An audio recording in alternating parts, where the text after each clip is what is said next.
हमके ई कौना सजनवा चल के घुमा दी। हमके गिलौला सजनवा चल के घुमा दी। हमके ई कौना सजनवा चल के घुमा दी। हमके गिलौला सजनवा चल के घुमा दी।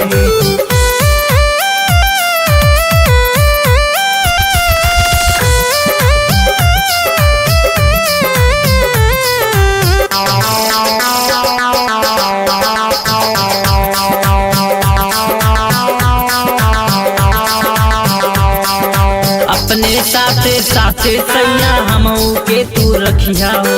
पेड़ जलेबी बर्फी हमरे संग ही बैठ के खैया हो। पेड़ जलेबी बर्फी हमरे संग ही बैठ के खैया हो।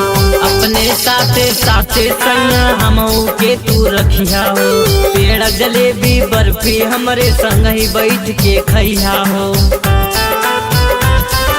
समगाड़ा के चौमिन बर्गर देखा वैसा पनावा चल के घुमा दी। हमके सेमगाड़ा सजनवा चल के घुमा दी। हमके ई कौना सजनवा चल के घुमा दी। हमके ई कौना सजनवा चल के घुमा दी। हमके गिलौला सजनवा चल के घुमा दी।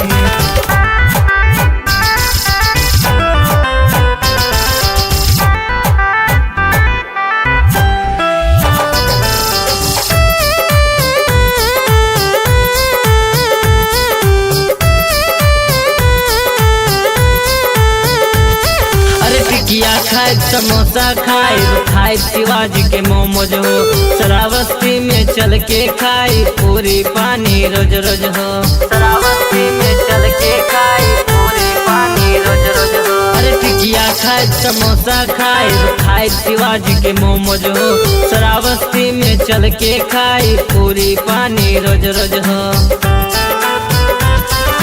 इटिया थोक के दही गारा लोभावे हमर मानावा चल के घुमा दी। हमके गोंडा में सजनवा चल के घुमा दी। हमके गोंडा में सजनवा चल के घुमा दी। हमके ई कौना सजनवा चल के घुमा दी। हमके गिलौला सजनवा चल के घुमा दी।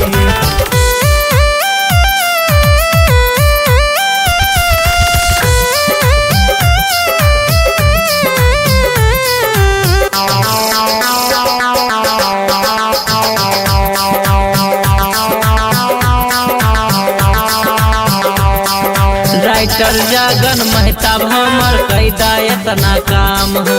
सुना मिशन जी हमरा टब रात दिन तोहर नाम हो। सुना मिशन जी हमरा टब रात दिन तोहर नाम हो।